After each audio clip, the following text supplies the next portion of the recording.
ఈ శ్లోకంలో వాస్తవాలు అవాస్తవాలు రెండు. అంటే వాస్తవాలు అంటే అది శాశ్వతమైనది, అవాస్తవాలు అంటే అశాశ్వతమైనది. మనం జీవించినటువంటి శరీరం మొత్తం కూడా ఎప్పుడైనా సరే అది అవాస్తవము, శాశ్వతమైనది కాదు.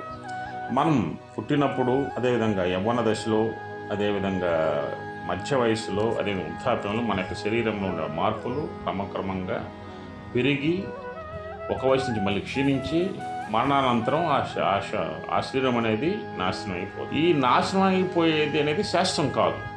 ఇది తెలియక మా నాన్న చనిపోయాడు, మా అన్న చనిపోయాడు, నా భార్య చనిపోయింది, నా కుమారుడు చనిపోయాడు, ఇన్ని కూడా అవాస్తవాలు.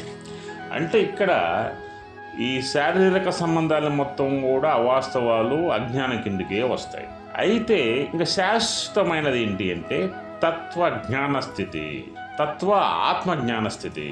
ప్రతి మనిషి జీవిలో ఆత్మ ఉంటుంది. ఆ జీవాత్మే పరమాత్మ, ఆ పరమాత్మే భగవంతుడు.